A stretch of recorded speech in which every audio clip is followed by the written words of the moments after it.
Respeito é ponte, é construção, valor à vida, libertação. Somos semente, somos farol. Quando a alma escolhe ver o sol. Sejam bem-vindos a mais um episódio do canal Em Nome Delas. Estamos aqui com a professora Rafaela Xavier e nosso psicólogo, Dr. Marcelo Cidreão. O nosso episódio hoje fala sobre o caso de Larissa Rodrigues, professora de Pilates, que foi encontrada morta em sua casa. A suspeita inicial era suicídio, mas a investigação revelou envenenamento com chumbinho. E a polícia de São Paulo concluiu o inquérito da morte da professora de Pilates Larissa Rodrigues, que foi envenenada pela sogra, amando do marido dela. A gente vai ver agora os detalhes na reportagem. O documento, de mais de 600 páginas, aponta que o crime foi premeditado e teve motivação financeira. O marido de Larissa Rodrigues, o médico Luiz Antônio Garnica, foi o mentor e a mãe dele, Elizabeth Arrabassa, a executora. A conclusão que nós tivemos é que o Luiz e a Elizabeth, eles foram os causadores da morte da Larissa. Segundo as investigações, Larissa foi envenenada com chumbinho. Elizabeth Arrabassa é investigada tanto pela morte de Larissa quanto pela morte da filha, Natália Garnica, por circunstâncias ainda a serem explicadas. De acordo com a polícia, mãe e filho enfrentavam problemas com dívidas. O que mais chamou a atenção dos investigadores foi a frieza do médico. Às 10h25 da manhã, ele informou a amante sobre a morte da esposa. O SAMU só chegou às 10h34 e ainda assim ele simulou desespero e tentou reanimar Larissa em frente à equipe médica. Para tentar despistar a polícia, Luiz criou diversos álibis. Um deles foi uma foto tirada com a amante em um shopping de Ribeirão Preto, na noite em que Larissa morreu. No mesmo dia, ele acessou um aplicativo para traçar a rota até o apartamento onde morava com a vítima. Ele fez vários álibis ali para comprovar que ele não teria nenhuma participação nisso daí. Mas há algumas contradições que nós conseguimos pelos aparelhos de telefone celular. Isso daí foi desmentido através de mensagens do telefone. Luiz e Elizabeth foram indiciados por homicídio doloso qualificado por feminicídio, motivo torpe e meio cruel. Os dois estão presos desde o dia 6 de maio e continuam negando participação no assassinato. O Ministério Público deve oferecer denúncia à Justiça nos próximos dias. Os primeiros rumores apontavam para uma suposta traição. Mas segundo a reportagem que vimos agora, com uma reviravolta no caso, surgem outras perguntas. Quem realmente foi o responsável por essa morte? O que havia por trás dessa relação? E por que às vezes, mesmo em um convívio social aparentemente feliz, tantos casais continuam em relações que silenciosamente os adoecem? Doutor Marcelo, quais os tipos de transtornos de personalidade possuem os assassinos? Cláudia, são muitos os transtornos de personalidade. O livro de psicopatologia é dessa grossura, certo? Agora, quando você mata outra pessoa, quando você mata uma mulher, crime de ódio, envenenamento, no caso concreto, sugere-se uma reflexão muito grande na hipótese que a pessoa tem transtorno de personalidade antissocial. Ou seja, são chamados psicopatas. O que é um psicopata? É uma pessoa que não respeita regra, lei, ética ou moral. E aí surge uma nova discussão. Quando é que nasce o psicopata? O psicopata já nasce ou ele se desenvolve a partir da infância e da adolescência? É possível chamar uma criança de psicopata? É possível chamar um adolescente de psicopata? A resposta é não. Você só pode chamar um ser humano de psicopata depois dos 18 anos, porque antes disso, o ECA no Brasil não permite. O que diz o ECA? Crianças e adolescentes são pessoas em desenvolvimento. Mas, se a criança mata o gato e coloca na geladeira, bate nos coleguinhas e nos irmãos com frequência, sem motivo ou razão, tem comportamento desviante, tem comportamento atípico, sádico, ri quando é para chorar e chora quando é para rir, é bom prestar atenção no desenvolvimento dessa criança. É bom prestar atenção no desenvolvimento desse adolescente. Mas você só pode chamar uma pessoa de psicopata depois de 18 anos. No caso concreto, o que mais me chama a atenção é a morte por envenenamento. Porque aí tem um planejamento, aí tem um cálculo, tem uma avaliação. Foi por chumbinho, não é isso, Rafaela? Sim. Chumbinho é veneno para rato. Tem um sadismo aí. Esse chumbinho não mata a pessoa em 5 minutos. Há uma náusea, um vômito, um mal-estar. Há uma dilaceração estomacal. É uma coisa muito cruel você morrer por envenenamento. E quando é o caso do chumbinho, piorou. Porque é uma morte lenta, demorada, não é imediata. Então eu fico pensando o tempo que ele levou calculando essa morte. Doutor, e o caso de ele ter envolvido a mãe nesse crime, o que isso significa? É mais grave ainda.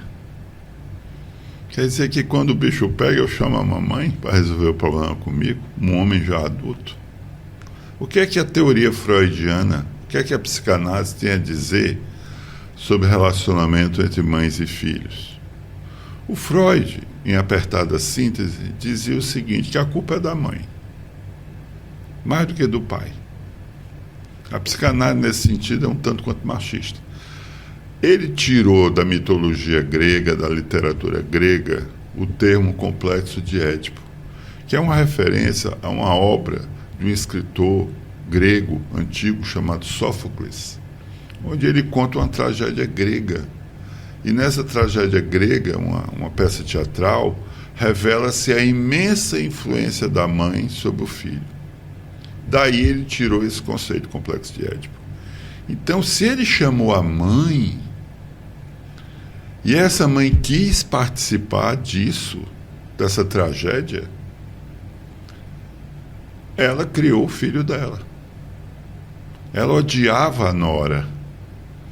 Havia um diálogo entre essa mãe e esse filho, de ódio, em torno de uma terceira pessoa, que estava atrapalhando essa dinâmica, esse convívio entre essa mãe e esse filho. Eles precisavam eliminá-la.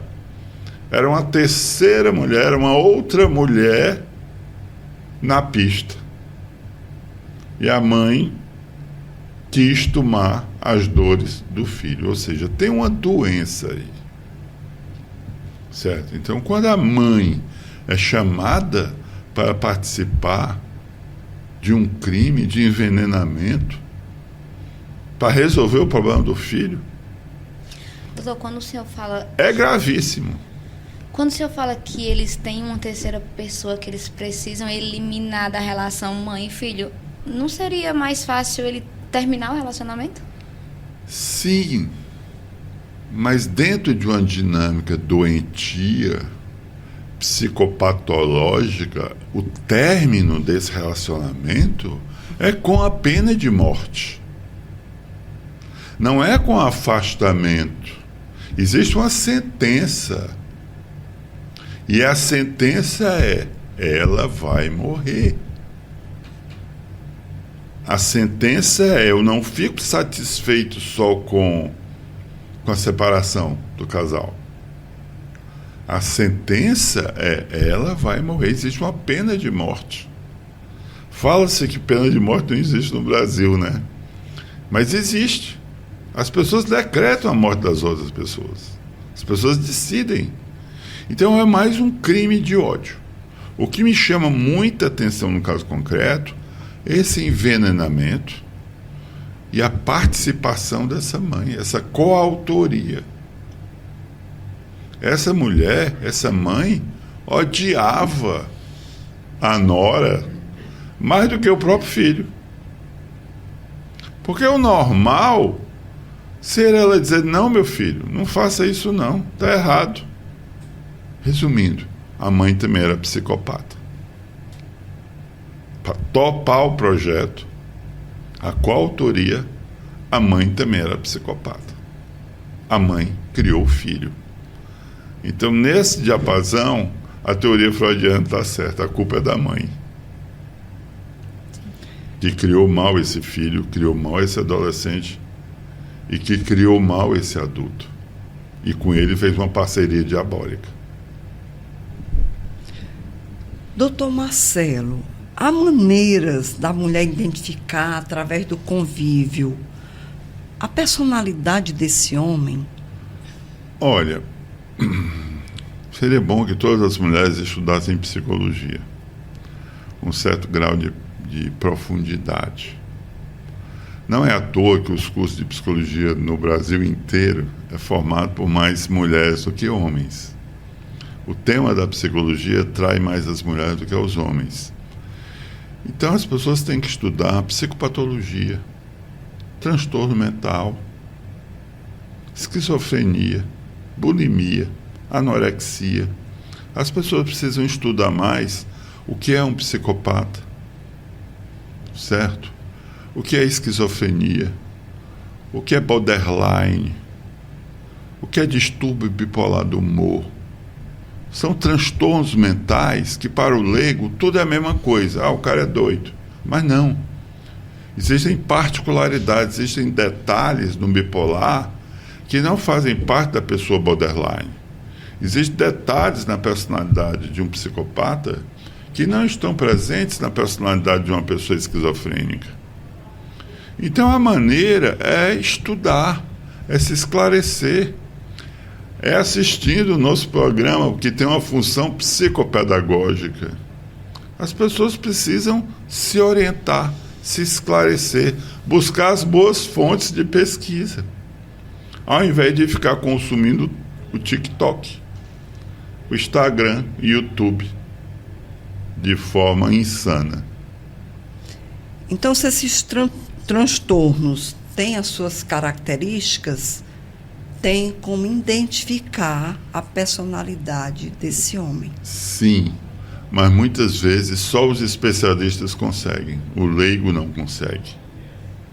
Mas isso não impede que as pessoas estudem, pesquisem, aprofundem seus conhecimentos, né? Porque sempre há sinais.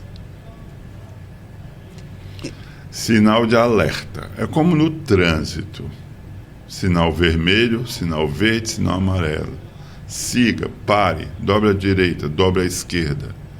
Então, na dinâmica afetiva de um casal, sempre existem sinais. O cara não chega a esse ponto de matar a mulher com a participação da mãe através de chumbinho do dia para a noite.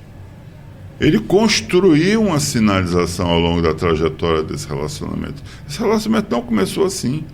Ele começou com flores. Depois é que vira tapas e beijos. Mas entre as flores e as tapas e beijos vão surgindo sinais. Só que as pessoas não sabem ler o sinal ou se enganam. E ficam naquela de, ele vai melhorar. As coisas vão mudar. E ele não melhora porque ele não se trata. As coisas não mudam porque não se estabelece limites. O diálogo é pouco, o sexo é muito. Então, no caso, se ela tiver um certo conhecimento, assim, vamos dizer, superficial, É bom essa mulher ficar observando isso e depois procurar uma orientação técnica para se aprofundar, ter uma conversa com esse homem, para ver se ele se trata, para ver se essa relação pode dar continuidade. Isso, somente. Olha, quando o homem ama a mulher, ele tem autocrítica e ele quer ajuda. Ele se submete a algum tipo de tratamento. Para que serve terapia de casal? Para isso. Para ajudar os casais a se compreenderem, a se tolerarem, a saírem dos impasses e das ciladas. Tem um ditado popular que diz assim, que o casamento é como você comer uma saca de sal junto. Porque não é fácil. Não é simples. Certo? Não existe assim um livro que diga como você está bem no casamento. Aí você segue aquelas regras todas e pronto, está resolvido o problema. Porque existe um dia a dia. O casamento é semelhante a um rally.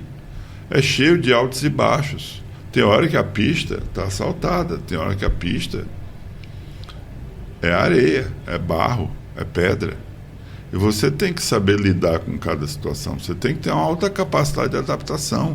Problemas financeiros atrapalham demais um relacionamento de um casal.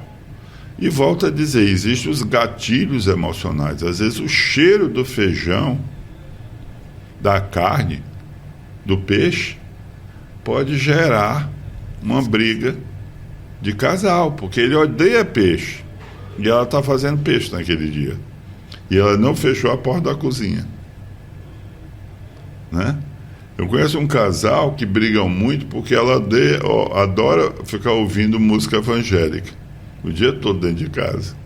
E ele não suporta. Né? E ela se distrai. E aí o que é que ele fica reclamando?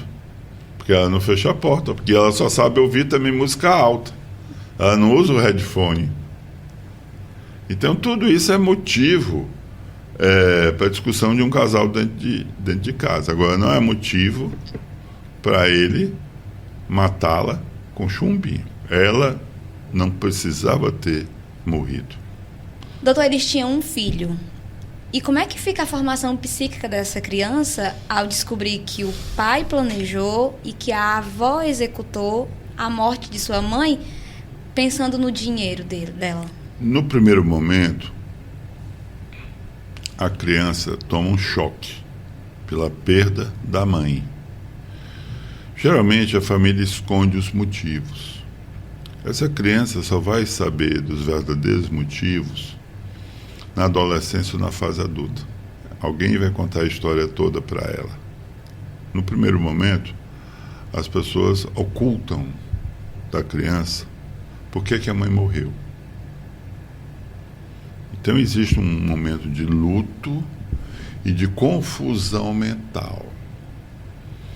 A pessoa vai levar muito tempo para elaborar e reelaborar tudo que está acontecendo com ela. Há uma perda afetiva, há um luto insubstituível. A mãe é tudo, vai dizer Freud, certo?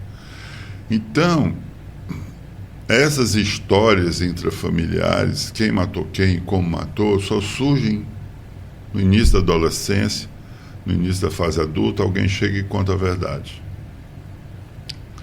Então, é uma tragédia. A cabeça da criança fica péssima. A primeira coisa que vai acontecer é desempenho escolar precário. A criança vai tirar nota baixa no colégio. Como é que ela vai conseguir estudar em paz, emocionalmente equilibrado? Para você ter um bom desempenho escolar, você tem que estar emocionalmente bem. Sem contar que a segunda figura materna que você tem é a avó. Isso. Né? E nesse caso, a avó matou a mãe. Então, a mãe morreu e a avó foi presa. Então, tem aí uma dupla perda. É mais grave ainda. Então, quem é que vai fazer o papel de mãe e de avó para essa criança? Né? Alguém vai ter que substituir, alguém vai ter que ocupar esse espaço. E é difícil essa substituição. essa ocupação de espaço. É muito difícil. Agradecendo a participação, né, a mensagem técnica muito importante no nosso programa do Dr. Marcelo. E agora vamos assistir uma mensagem do professor Cristiano Nascimento. Meu nome é Bruno Santos e eu gostaria também de estar falando um pouco sobre esse assunto, né? Quando nós olhamos para a sociedade de hoje, nós vivemos uma sociedade que prega muito o cancelamento, prega muito a violência. Apesar de se falar tanto em paz, nós vivemos uma sociedade que é muito violenta. E isso muito se deve por quê? Porque muitos não têm a capacidade de enxergar que também erram. Então, muitos casos de feminicídio são motivados por pessoas extremamente orgulhosas, pessoas que não conseguem enxergar o seu próprio erro, só conseguem ver o erro na sua companheira, né? Então, o que falta hoje no nosso mundo é a misericórdia que Jesus nos ensinou, a compaixão e verdadeiramente o amor, não é? Então, a mensagem que eu quero deixar é que nós temos que ser mais companheiros, mais pacientes e mais e olhar mais para dentro de nós mesmos e enxergarmos que também temos falhas e temos erros e todos nós precisamos da ajuda uns dos outros, tá certo? Então, que nós possamos a cada dia ser, né, veementemente contra qualquer tipo de violência, certo? Então, Deus abençoe a todos e até mais. Bem, você pode até estar frustrado ou frustrada, ferido ou ferida, traído ou traída, rejeitado ou rejeitada, mas nada, absolutamente nada, te dá o direito de tirar uma vida. Se o outro quer ir embora, que vá. Se você quer se separar, aceite. Se você sente que está perdendo o controle, peça ajuda. Pare, respire, se afaste. Viva sua vida. Não perca a chance de ver seu filho crescer e desfrutar do seu amor. Quando o olhar muda, quando a presença da sogra for desconfortável, quando o ambiente da sua casa começar a te fazer mal, ouça aquela vozinha, acredite nos sinais. O amor verdadeiro, ele nunca vem acompanhado de medo, manipulação ou veneno disfarçado de cuidado. Se algo em você grita que tem algo errado, não ignore, não minimize, não espere piorar. Você não tem que adoecer dentro de casa para provar que ama alguém. Confiança quebrada, traição, silêncio frio são alertas. Não acredite em migalhas, não aceite humilhação, se proteja, se afaste, fale com alguém de confiança. A sua vida vale muito mais do que um casamento falido. O Em Nome Delas é um grito de alerta, é um gesto de amor e um convite à mudança. Então, gente, não esqueçam de seguir o nosso canal, de curtir, de compartilhar, de comentar. Isso ajuda na divulgação do canal e também a levar a mensagem para quem precisa. O Em Nome Delas está aqui para escutar você. Dentro da própria casa, o abraço vira armadilha. O afeto é envenenado e a confiança destruída. Mas e se tivesse escolhido o amor? Se a sogra tivesse acolhido? Se o marido tivesse protegido? Larissa estaria viva. A família teria a paz.